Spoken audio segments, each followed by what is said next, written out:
Hi, everybody. My name's Sandy Beach. I'm an alcoholic. How y'all doing? I'm going to put this up a little. Yeah, I came here 42 years ago. I was in the Marine Corps, and another Marine came to my house and picked me up and took me to my first meeting at the Manassas, Virginia group of Alcoholics Anonymous. And the meeting lasted about 5 hours. It was a group anniversary, and they had 1 million people celebrating. They had turkey and ham and square dancing, country fiddles. And when I got to the meeting, I'd been sober about 5 hours. And I had 10 hours when the meeting ended, and I was not agreeing with anyone when they came up and said, "Isn't sobriety wonderful?" I was going, I don't think so. And I wanted to leave that meeting. I wanted to just get away, but it was in an old Oddfellow's house out there in Manassas, real country, and there wasn't even a street light or where you could go, and it was sleeting, and I just stood out there and felt really terrible. And I felt this hand on my shoulder, and I turned around, it was an Al-Anon lady who I since got to know, her and her husband, and her name was Betsy Lynch. And she said, "It's going to be all right." And I believed her. And I turned around and went back in and sat down.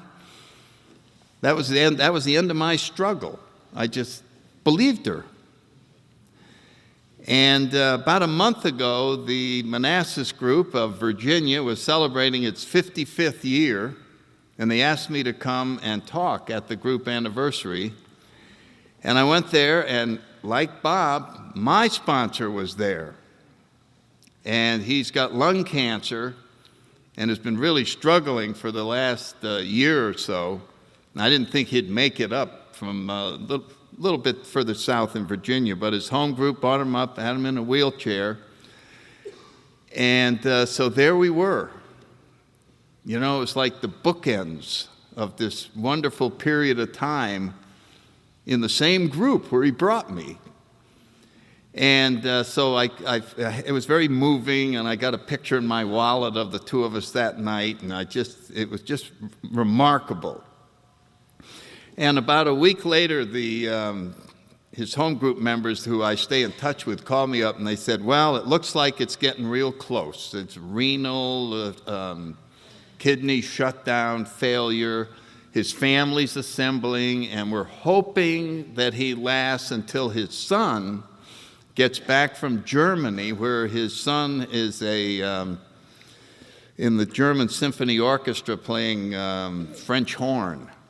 And his son has told him, I'm coming home and I'm going to play an entire symphony for you." So we all said, well, we know he's going to last until that son gets home. There's no way he's not going to last to that. So his son came and went. And I called him yesterday. I mean, this is like 2 more weeks later. And I said, "Bill, how you doing? I'm going out to Vegas. I wanted to, tell you I'm so happy you're my sponsor and all that." And I said, "How are you feeling?" "Oh, doing great. I'm walking again." So we left it that we would shoot for 50 years together, and we'll just see. He's a tough old guy, and I just wanted to share that with you, how important sponsors are. And it's not that often that you can get to both stay alive that long. and so it's been a wonderful journey, and he taught me a lot about AA, taught me a lot about service, and so as I stand up here tonight, I like to talk about whatever pops into my head. And I was thinking when you were reading the traditions, Alcoholics Anonymous is universally respected and loved. It is, there's no group that hates AA. There's no segment of society or segment of the world that doesn't love AA. news reporters run around to dig up dirt on everybody. I mean, it's gotten bad. You know how easy it would be to sit out in front of an AA meeting and pick off the celebrities with a camera? It'd be like shooting duck in a pond out back. Never happens. Doesn't happen. Why? Just not going to touch AA. Something special about AA. And if they did, their editor wouldn't let them use it. Now, isn't that remarkable? There's no law against it. We just happen to have a tradition. And it's being respected. And I was thinking, why would it be so respected? And you know what I came to the conclusion? Because we don't take an opinion on anything. That little, sneaky 10th tradition. AA has no opinion on any outside issues. Sounds pretty innocuous. Oh, so they don't have it. And I always tell a story about when I was in Washington and the Senate Health and Human Services Committee was trying to decide whether to put warning labels on alcohol like they did on cigarettes. And they said, we got to get expert witnesses as to whether it would be a good idea or not. And somebody on the staff said, well, who could be a bigger expert than Alcoholics Anonymous? Well, let's call them up. So they called the General Service Office and said, we're having this. Could you send somebody? Oh, be glad to. So they sent somebody down to interview the staff person. They explained the whole bill, and they said, now, where do you think AA would stand on this? Oh, we don't have any opinion on that at all.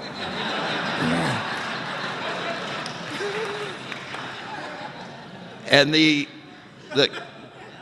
senators and the committee staff couldn't believe that someone had no opinion. It was beyond them. They have an opinion on everything, you know what I'm saying? No opinion whatsoever. Now, I have an opinion. Personally, you can have opinions, and I think there should be a warning label, and I can tell you exactly what it should say so it would do some good. It should say, warning, this bottle may run out.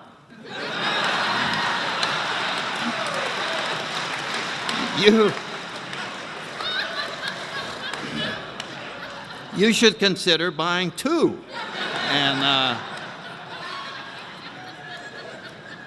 think of all the lives that might be saved when the alcoholic's at home and it's about 11:45 at midnight and he ran out and he's got 15 minutes to get back down to the bar and he wouldn't have to get in his car. So it would probably do some good. But anyway, getting back to this no opinion. Let's say that just, for example, AA took a very narrow opinion on wool blankets. So we shouldn't have any wool blankets. The people who liked wool blankets would no longer have the same opinion of AA. And then if they took an opinion on the Girl Scouts or the Boy Scouts or the left wing or the right wing, anything you take an opinion on, the opposing opinion no longer holds you in that exalted position. It just segments. As soon as that, it's the most amazing thing in the world how powerful that tradition is on making AA universal. There just is no little narrow segment that can't stand AA. And that's because we have kept that and our primary purpose, which that's what you call this group, right? Or no, the specific group, but you talk about the primary purpose. And it's so easy to say, well, gee, there are certain things in the world that we ought to get behind, that we ought to have an opinion on. I mean, it just seems to come up from inside, and this miracle that these traditions got stuck in there, that we don't do that, has left us in that position. And the same thing with primary purpose. How tempting it is to take a powerful solution like this and try to apply it into a much wider range. And somehow they had the wisdom to say, yes, these 12 steps are indeed miraculous, and you, with other problems, are welcome to them. Help yourself. We'll help you understand them as you use them against gambling or as you use them against sex addiction or whatever the problem is. I think there's 140 groups using the 12 steps, but not one group helping 140 problems. Because that 140 problems, when you have one alcoholic talking to another alcoholic, you have the equivalent of a magnifying glass taking the sun and focusing it until there's a fire. And if you tried to do the same thing and spread that so that the magnifying glass could put some heat on a wider area, you wouldn't get it on fire. You'd just have it warm. It would be diluted. The power of this message wouldn't work. And then we'd wonder, what happened? What happened? We thought these things should apply to every type of problem. They do, but only with a primary purpose behind it. So when one alcoholic is talking to another alcoholic, one drug addict is talking to another drug addict, one gambler is talking to another gambler, not one alcoholic talking to a person with a weight problem, the miracle would not generate enough force to happen. It's one of those things that sounds good, sounds like we ought to be able to solve all these things, and it just is. I look at that and I just go, wow. Because all of AA, these conferences, the committees, this literature, everything only serves one purpose: to continue to supply the one alcoholic talking to another. That's where it all happens. This is where we celebrate the fact that it happens, but it is the one alcoholic. It's the sitting there and there's this thing and you suddenly trust and you suddenly realize you're home. And so I just wanted to get some thoughts in on those two traditions. They just are amazing how we came up with these things. And back with the Washingtonians, when they got involved in some outside issues, they were gone in 4 years, disappeared off the planet. And they had a bigger percentage of the population sober than AA does today. A lot of people. But off went. So anyway, that's enough out of that. Now let me tell you what some of the things that happened in my life. I don't want to tell my whole story. I grew up in the 30s in New England. Wonderful parents, nice sister, 4 of us. I didn't feel like I belonged. My sister has coming up on 30 years in AA. And I went to the Catholic Church. My sister sat next to me. She thought it was the cutest, friendliest, warmest place in the world. She still goes there, just thinks that she thought the nuns were cute. She thought the Latin was cute. She thought the incense was cute and the costumes and the poop and all of that. I thought it was the equivalent of the Holocaust. That I read the catechism, the same one she read, and it scared me to death. It was, I can't believe this is going to happen to me. And I would hyperventilate sitting in the church, just sitting there next to my sister who's going, isn't this fun? And so, and when I was 8 or 9, I was staring at the crucifix and it spoke to me when my first spiritual insight, little boy, do you see this? Oh yeah, I see that. Well, that's what God did to his only son that he loved. Guess what he's going to do to you? And so What was being assembled here is my story, my old ideas that avail us nothing. These are the old ideas that avail us nothing. This is the story. And I heard a speaker talk one night, and he said, he was being funny, and he said, my story is divided into two parts: what happened during the years that I drank and what I thought happened during the years that I drank.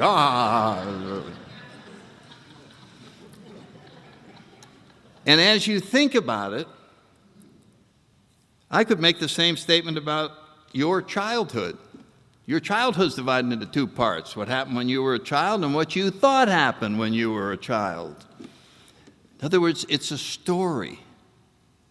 My story is a story that I put together in my little head about what happened. There was this mean uncle who came over. Well, comes to find out, he's a very nice man. He wasn't a mean uncle, but he was in my story. He was a real mean uncle that came over. The reason I'm saying all this is that if you were to listen to the talks I gave when I had 10 years sobriety compared to now, you'd find out that now I had a much better childhood than I used to.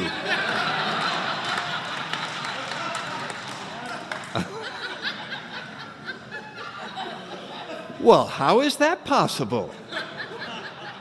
How could you have a better childhood now? I'm looking at it from a different perspective.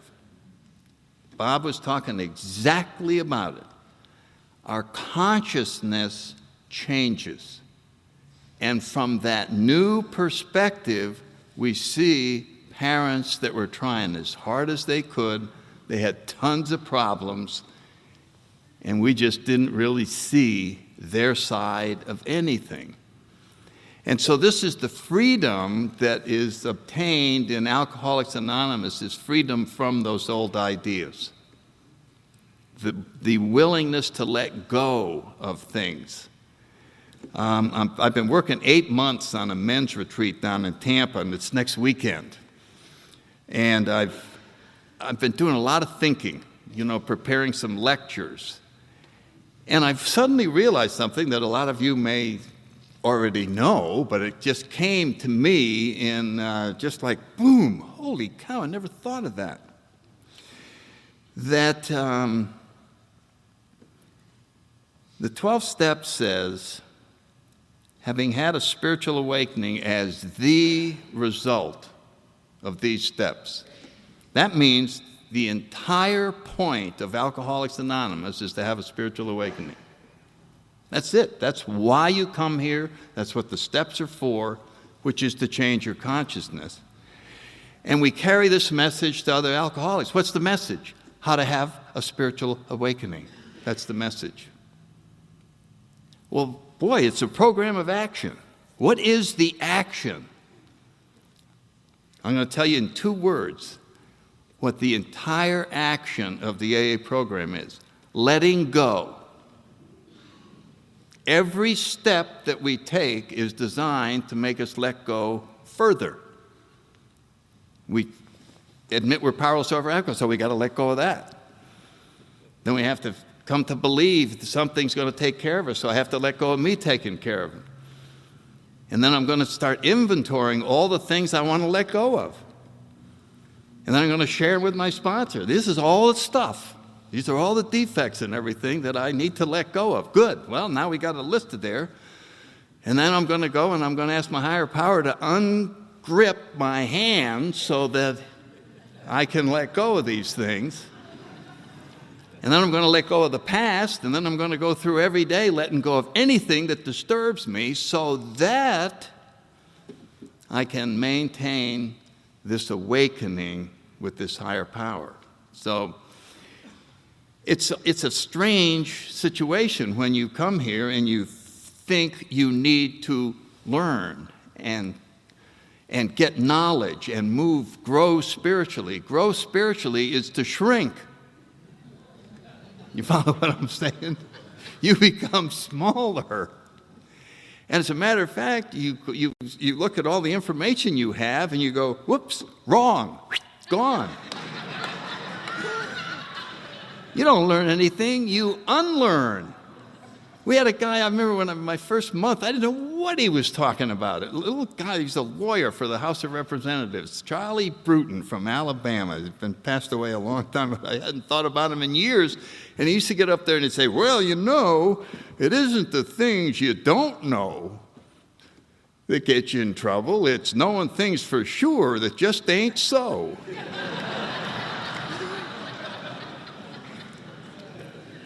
That's what we did. We knew a lot of things for sure that weren't true. And we lived under the specter of this misinformation and drove ourselves crazy. Drove ourselves crazy that I'm a terrible person living in a terrible world with people you can't trust. There's no such thing as a loving God. And they just said, well, we're just going to have to get rid of everything that isn't true. And pretty soon there was nothing left. You know what I'm talking about? You know, it just, no, that's wrong. Chuck talked about it all the time. Uncover, discover, discard. Oh, wrong again. Look at the 10th step. Oh, what else am I wrong about? Whoever would have thought that we would delight in being wrong? That was the hardest thing for any of us to do, was to admit I was wrong about anything. First time I did it, my sponsor finally said, well, do you see where you're wrong about that? And I said, you know something, Bill, you're right. And he said, no, you're wrong. The same thing. He said, well, say it.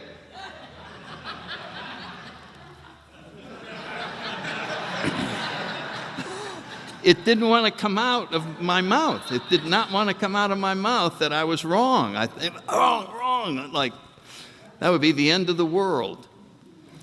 And so it is very paradoxical, a lot of the things that happen in here. That it is, I was in the Marine Corps and they told me the key to the whole thing is surrendering.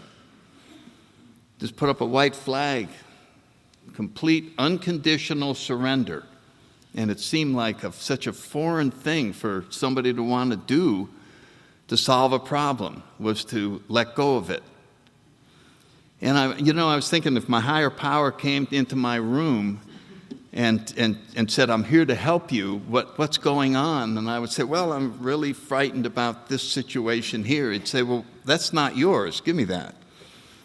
And whatever I brought up, he'd just say, no, you're not supposed to. Who do you think you are, God? Give me that. That's not yours. And I wouldn't have anything left. There wouldn't be anything left. He would have taken everything away from me. And I'd say, what am I supposed to do now? He says, go out and play. Absolutely insist on enjoying life. Your job is to be happy, joyous, and free. I'll take care of all the problems. Sounds too simple, doesn't it? Alcoholics don't like simple things.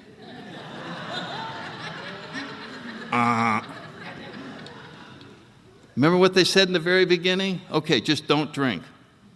I know, but I got all these things I got to go. No. Just don't drink. You don't understand. I got about 8 million problems. It's much more. I mean, the solution to my problem is going to be about 40 pages, not don't drink. That's too. It couldn't be don't drink. And then everybody would go, just don't drink. Even if your butt's falling off, don't drink. Okay. So we have the same feeling when somebody says, just let go. Couldn't be that easy, just let go. Let go? You mean let go is the answer to all the problems? Yeah, it's one solution for all problems. Oh, come on. The world's a lot more complex than one solution for all problems. I mean, that couldn't possibly be true. Okay, what were you doing before you got here? What'd you do when you had a problem? Well, I went out in the kitchen, I got a glass, I poured some whiskey in it, and poured it down. One solution for all problems. I don't ever remember saying, Well, here's a problem I won't be drinking over. I'll be solving this one sober. What? How are you going to solve anything sober? So we already know one solution for all problems. What was the solution? We took something that changed us inside so that everything looked all right. You know what I mean? The world didn't change. I just was in the bars on my third drink, and I suddenly said, that's more like it. Yeah, that's it. Well, I thought everything was all screwed up. Well, it was, but it's not now. Everything's fine right now. How could it be fine? I don't know, but it is. Everything looks different. And the first time I saw that with my sponsor, I came in, about every 3 days you come running in. Bill, this time the sky really is falling. I was just out there and it's coming down hard. And he'd sit down. All right, what is it? Well, my wife is going to go over and I got 6 kids and then I'm going to hear the Marine Corps. Okay, all right. And then he'd start in. Well, that's true. Yeah, that's true. But don't forget, you got all these new friends. And you got this program, and it's taking you on a wonderful direction. And your heart is just being filled with all these. And when he got all through, I'd say, well, if you look at it that way, not so bad. If you look at it that way. So strangely, when Chuck came out with a new pair of glasses, he really captured the whole deal in sobriety. And sometimes I think we ought to have a ceremony at 2 years. And if they've successfully worked the steps, we call them up to the podium. We take off the life sucks glasses. And we say, we got these for you. We want you to put these on and tell us what you see. So we put on a pair of spiritual glasses. We look around and we go, God, this is wonderful. This is the most beautiful world I've ever seen. It really is. It's an awakening. I'm just so happy. Now, here's the problem. We say to the person, we strongly suggest that you throw away those life suck glasses. Oh, yeah, I will. So I'm just going to keep them in my pocket for a while. It's sort of a memento of the old bad days. And about a week later, we get the phone call. Oh, God, you're not going to believe they're firing. Everything's terrible at work. And I said, what? Well, have you still got those new glasses? No, I put on the old ones. And I'm very familiar with having problems. I'm not used to not having problems. We're problem people. Bill writes that we create our own problems. Our problems, we think, are of our own making. And it is in the problems that we separate ourselves from our higher power. That is why we feel so lonely, why we sit and wonder why it's so lonely deep inside of us. And there was one thing that used to fix that. That's the cosmic loneliness that mankind feels. And we wondered, how do you fix this? And alcohol came along, and we found a way of really fixing that core problem that human beings have. And of course, it was the right path, it was the wrong higher power. It had the idea that this could not be fixed in any traditional way, but it had to be fixed as an inside job, which is what alcohol was. And it was very hard for me to believe that these 12 steps could do what you all said they would. I knew you believed it, and I knew that you had it work, but it did not look like it could possibly be the answer to the problems I had inside of me. And when my sponsor said, read them, just take a look, and this is where it all is, I read and read, and I went back to him and I said, all right, I know I'm slow, but which one is the money step? Because if I don't get some money for my wife and 6 kids, we're going to be evicted, and the whole world is coming down. Which one is the money step? And he says, there is no money step. What we can do with your financial insecurity is to give you spiritual comfort even though you don't have any money. And I felt like I was in a used car dealer when I heard that. You can what? I said, we can give you the spiritual perspective so that not having money won't worry you, and you'll be just as comfortable as if you did have money.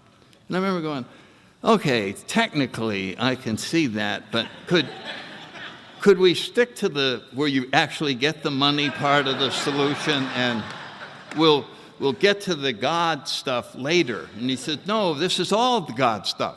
This is all, so I was getting my first glimpse of you can have financial security without money. I mean, that was like, well, what is that? It is the power of our own Creator to make us realize that we are being taken care of as we sit here.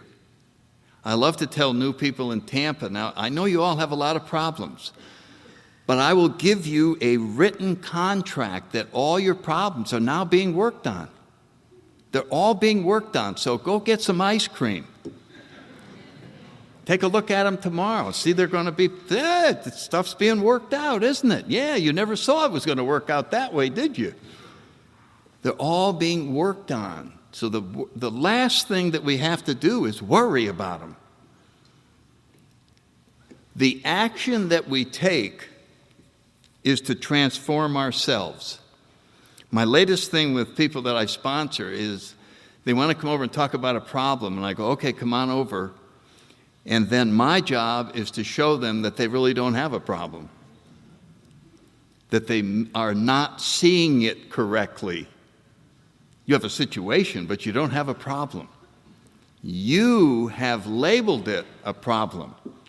And then if that doesn't work, we're starting in on statute of limitations on problems. And they fit in, there's minor, medium, serious, all the way up, you know what I mean? And minor problems are 3 days. You can't have it after 3 days. Sorry, but don't even bring it up. No, that's too long to hold that problem. You have to let it go. All the way up to 6 months for some major thing. It's all to dramatize the point that the solutions we seek in here are not normal. They're not what we are accustomed to in our own problem solving. One time I was feeling bad, and I decided to trick myself into feeling good. Now, I don't know if anybody's ever done that. I said, God, you're feeling real depressed and really upset about this issue. Go get the movie section out of the paper. And as soon as I said movie section, I went, yeah, movies. I love movies. I always go there. So I got the movie section out, and I said, God, that's a good one. Well, I'm going to take you tonight. Oh, thank you. That's me taking me. Do I get popcorn? Yeah, I get popcorn. And after a while, I had tricked myself into feeling better. Now, here's the part that we leave out. If we really understand it, we tricked ourselves into feeling bad in the first place. It was us. We just took some situation and made it into a problem. And we went, and the reason that we do this is to maintain this separate identity from our higher power. To maintain the fact that we exist in addition to being a child of God, as Chuck called us. And it's that second identity that we make up that is driving us crazy. It is that story that's going on in our head, that's been going on there since we were a little kid, about all the trouble and this is bad. Oh, I'm so upset. I just found out about this and I just got upset and I found out about that. None of it has to be there. And it took me years to realize I could ask for freedom from all of that. And it came in the form of awakening. When we talk about our 12th step and the spiritual awakening, it is the power to see things in a much different way. And the rest of the program is to awaken further. Bill calls it more spiritual growth. It is to work on being able to see it even differently than we do now. And so I know I'm kind of getting off on a lot of things that have been running around in my head, so let me get back to those of you that are new.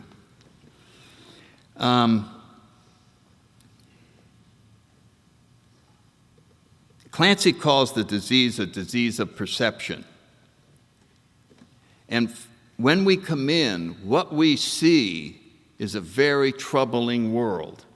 So you're not lying when you look and go, God, just everything's so overpowering. And we agree with you that that's what you see. And alcohol made you see it differently. It was more of a happy world. In here, you're just going to have to take our word that your perspective is going to change very soon so that you will look at the same world and be quite comfortable in it. That you will look around and it will make sense. It's like you're in the shower and you can't shave because the mirror is covered with the steam. But if you wait long enough, you'll be able to see very clearly everything. And so right now, the only thing that is troubling you is the inability to see what the other people in this room can see. And you just have to hold our hand and we will take you along until it clears up. And the clearing up is very exciting. You will see for yourself, you won't be taking somebody else's word, how wonderful it is for you. And after that happens, you will be unable to stop yourself from sharing that with the next person. You will be over there in a heartbeat. Yeah, I used to be able to not see worth a damn either. Give me your hand. I'm going to lead you along until you see it. This is kind of like a hologram. My kids had me up. I was up in Baltimore about 15 years ago. I'd never heard of them. And my son had one on the wall, and my grandchildren could see it. They went out there and they said, yeah, if you look up in the left-hand corner, then whoop, it's 3D, and you'll see it. And I'm out there, and I would be eating dinner, and I'd say, I'll be right back. And I'd go back out in the hall, and I'd stand out there staring at this thing. Okay, relax. Let's just have your eyes. Just that. It's going to pop in any second. I never saw it. We all went home, and I never saw it. Part of me wants to go back there if he still has it, and because everybody else saw it. So, I was thinking about this and an awakening in AA. You know what I mean? It happens sometimes quickly, sometimes slowly. It'll always happen if you go back and stare at that damn thing long enough. So how could you shortcut all that? How could you write a book about how to see a hologram? Well, you could write all you want. Wouldn't help, would it? You still have to stand there till you saw it. So this is what we say in here. Keep coming back till the miracle happens. Don't give up on seeking. Don't think just because another 6 months has gone by and that you can't see it yet, that you're not going to see it tomorrow or maybe in the next minute. It could happen. When it does, this is your ticket into this new level of existence. this now becomes the proof that you've been looking for that the spiritual life is not a theory. Your own personal, I see it. I see it. That is worth being alive for, to have that. There isn't a bigger experience. I can't think of a bigger experience that human beings could have than to see the truth about themselves in that fashion. And once that happens, you're a seeker for more of it. I want more to be revealed. Bill talks about that. I want more to be revealed. I want more. I want to see the whole picture. And this is the organization we're in. We're in this society that we belong to enables us to continue this journey and to share it with those that are coming behind us. I'm out of time, and I just want to tell you how happy I am to have spent my anniversary here with all of you, and God bless. Thanks.